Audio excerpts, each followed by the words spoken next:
سماعت فرما لیں، سادہ کریں سے مسئلہ غور کے ساتھ سماعت فرما لیں۔ بعض اوقات ہمارے گھروں میں یہ چیز ہوتی ہے کہ گھر کے اندر اگر 5 افراد ہیں تو 5 لوگ مل کر ایک ہی قربانی کر دیتے ہیں،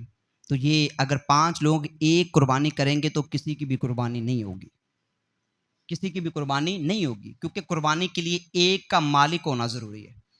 کسی ایک کا بھی مالک ہونا ضروری ہے۔ جب آپ تھوڑا تھوڑا حصہ، کیونکہ سوالات بھی آتے رہتے ہیں، ٹھیک ہے، ہمارے گروپ کے اندر کہ حضور 5 بھائی ہیں یا 2 بھائی ہیں یا 3 بھائی ہیں، اگر مل کر پیسے ڈال کر اگر ایک قربانی کریں گے تو قربانی ہو جائے گی، تو قربانی ایسے نہیں ہوگی، قربانی کے لیے ایک کا ہونا ضروری ہے،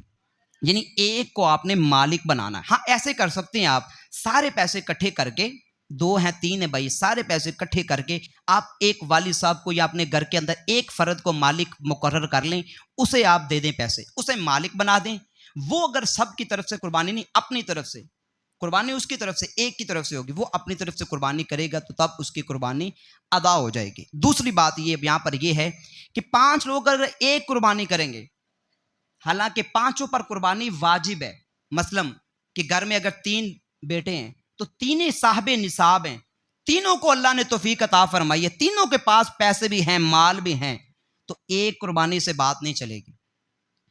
جس کو اللہ نے توفیق دی، اگر گھر کے اندر 10 بیٹے بھی ہیں نا تو 10 کے اوپر بھی قربانی واجب ہے، تو ایک قربانی سے نہیں بلکہ 10 قربانیاں کریں گے تو پھر ہی واجب ادا ہوگا۔ بات سمجھ گئے؟ اس وجہ سے آخری بات، تیسری بات یہ ہے کہ ہمارا ذہن ہوتا ہے کہ اگر کوئی 2 قربانیاں کرتا ہے نا تو وہ کہتا ہے جی میں یہ 2 قربانیاں، ایک جو ہے وہ نبی پاک کے نام پہ کرتا ہوں، ایک امام حسین کے نام پہ کرتا ہوں، یا کوئی کہتا ہے ایک میں اپنے والد کے نام پہ کرتا ہوں، ایک اپنے جو ہے وہ والدہ کے نام پہ کرتا ہوں۔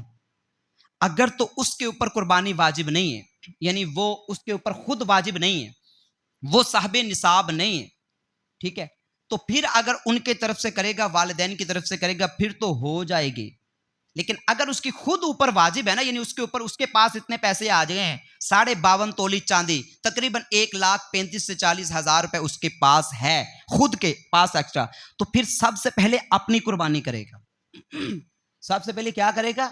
اپنی قربانی کرے گا، اپنا واجب ادا کرے گا، پھر چاہے وہ 5 قربانیاں کرے، پھر وہ چاہے جتنی مرضی قربانیاں کر دے، کیونکہ ایسے ہی نا بھائی، فرض نماز پہلے اپنی پڑھنی ہے، پھر کسی کی پڑھنی ہے۔ اور بندہ کہے کہ جی یہ فرض نماز جو ہے نا یہ میں اپنے ابو کے نام پہ پڑھتا ہوں،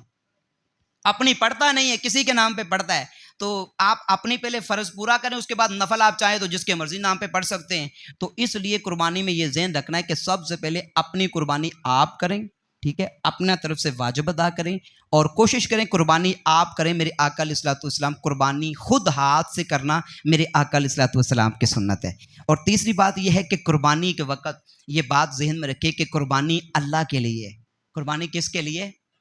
میں اور آپ سارا کہتے ہیں نا قربانی اللہ کے لیے، قربان کرتے ہیں، جانور قربان کرتے وقت بھی